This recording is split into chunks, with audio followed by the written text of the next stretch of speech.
ઉમેદવાર અને કોંગ્રેસ પક્ષની વિચારસરણીને સાંભળવા માટે પધારેલા મારા મુરબ્બીઓ, યુવાન દોસ્તો, ભાઈઓ અને બહેનો, ભાઈ શ્રી હિંમતસિંહભાઈ અમદાવાદની આપણી સીટ ઉપરથી લોકસભાના ઉમેદવાર તરીકે એમણે ઉમેદવારી નોંધાવી છે। આપ સૌને બે હાથ જોડીને પ્રાર્થના કરવા માટે આવ્યો છું કે પંજાના નિશાન ઉપર બટન દબાવીને હિંમતસિંહભાઈને જંગી મતથી વિજય બનાવશો, એવી બે હાથ જોડીને આપ સૌને પ્રાર્થના કરવા માટે આવ્યો છું। ચૂંટણીઓ આવે એટલે રાજકીય પક્ષો, ઉમેદવારો, એના આગેવાનો વાતચીત કરવા આવવાના। રાજ્યની ચૂંટણી હોય ત્યારે ધારાસભ્ય તરીકે અમે ચૂંટાઈશું ને અમારા પક્ષની સરકાર બનશે તો રાજ્યની અમારી કૃષિ નીતિ કેવી હશે, શિક્ષણ નીતિ કેવી હશે, અમારી વેપાર નીતિ કેવી હશે, યુવાનો માટે અમે શું કરીશું, મહિલાઓ માટે શું કરીશું, આવા મુદ્દાઓ લઈ અને ચર્ચાને ડિબેટ થતી હોય છે।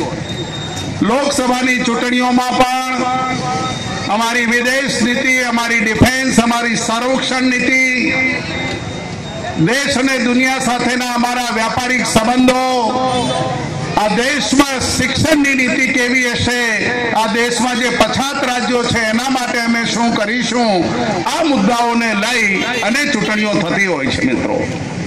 અને અમે પણ એ જ મુદ્દાઓ લઈને આપની વચ્ચે આવ્યા છીએ।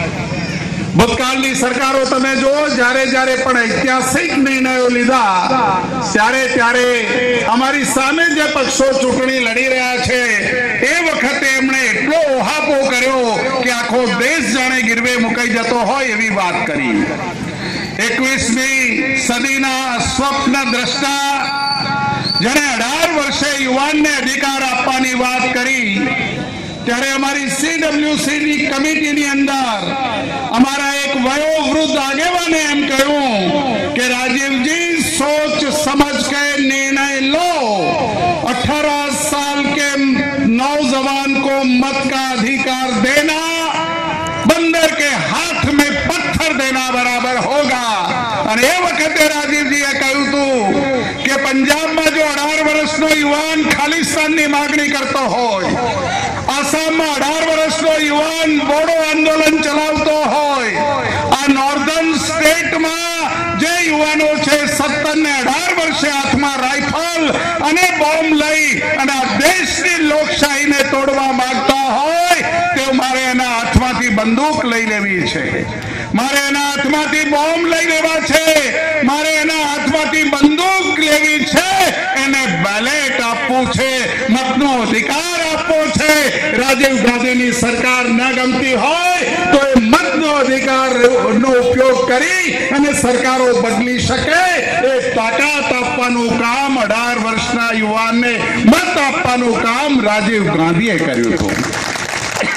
એ જ રાજીવ ગાંધી જ્યારે 21મી સદીના કોમ્પ્યુટરના યુગમાં જવાની વાત કરતા હતા ત્યારે આ જ લોકો બૂમો મારતા હતા કોમ્પ્યુટર આવશે તો દેશ બેકાર થઈ જશે, કોઈ કામ કરવા વાળો નહીં રહે, 1000 માણસોનું કામ એક કોમ્પ્યુટર કરશે અને બેકારી છવાઈ જશે। આજે કોમ્પ્યુટરથી કેટલી રોજી રોટી જનરેટ થાય છે એ તમે જોઈ શકો છો।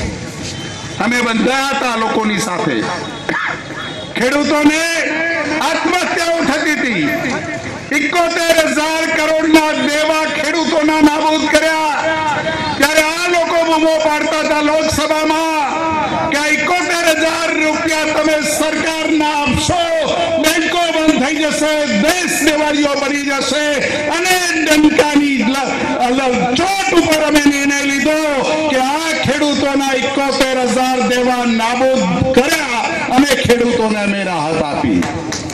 મિત્રો, જે અધિકાર લોકસભામાં અમને મળે, જે અધિકાર ધારાસભામાં ધારાસભ્યને મળે, સરકારને પૂછવાના પ્રશ્નો અમે ઉઠાવી શકીએ એ અધિકાર સામાન્ય પ્રજાને આપ્યો, માહિતીનો અધિકાર। તમે પૂછી શકો કે આ દેશના વડાપ્રધાન મહિને પૂછવાનો તમને અધિકાર. આ દેશના વડાપ્રધાનને કેટલી ગાડીઓ ફાળવી, એ ગાડીઓનું કેટલું ડીઝલ મળે છે એ પૂછવાનો તમને અધિકાર. Jagdish Thakor member of parliament હોય તો એની 5 વર્ષની 19 કરોડની ગ્રાન્ટ જગદીશ ઠાકોરે ક્યાં ક્યાં આપી એની માહિતી આપો. આ માહિતીનો અધિકાર હિન્દુસ્તાનની પ્રજાને કોંગ્રેસે આપ્યો, આમ પ્રજાને આપ્યો. માહિતી લોકોએ માંગી, માહિતી મળી, કૌભાંડો બહાર નીકળ્યા અને દાવાથી કહી શકું છું કે અમારા જે નેતા ઉપર માત્ર શંકા ઉભી થઈ એવા લોકોને પણ અમે, અમારા મિનિસ્ટરો હતા, અમારા એલાયન્સ સરકારના મંત્રીઓ હતા, એવાને પણ અમે જેલના સળિયા પાછળ મૂકી દીધા. અમે કોઈની લાગવગ ન ચલાવી. મારે પૂછવું છે ગુજરાતની સરકારને કે તમારી સરકારમાં બેઠેલા 3 મંત્રીઓ, એક ગૃહમંત્રીનું સવારે મોર્નિંગ વોક કરવા નીકળે અને એની હત્યા થઈ જાય. ક્યાંય તમે એવું સાંભળ્યું છે કે ગૃહમંત્રીને તડીપાર કરે? બીજા ગૃહમંત્રીને તડીપાર થવું જ પડે. 105 બિલ્ડરોએ એનું નિવેદન નોંધાવ્યું કે આ રાજ્યનો ગૃહમંત્રી અમારી પાસે ખંડણી માંગતો હતો, આ રાજ્યનો ગૃહમંત્રી અમારી પાસે પૈસા માંગતો હતો. એવું 105 બિલ્ડરોએ ઓફિશિયલી રેકોર્ડ ઉપર કહ્યું. આ છે ગુજરાતની નીતિ. અને મિત્રો, તમે સૌ જાણો છો કે આ દેશમાં જે કંઈ બની રહ્યું છે એ વિચારવા જેવું છે. માત્ર ને માત્ર ડાયલોગ ઉપર આ દેશ ન ચાલે. સરસ મજાના એક્ટરની જેમ પરિભાષામાં જીવવાથી આ દેશ ન ચાલે. 6 લાખ સરકારી કર્મચારીઓ જે નોકરી કરે છે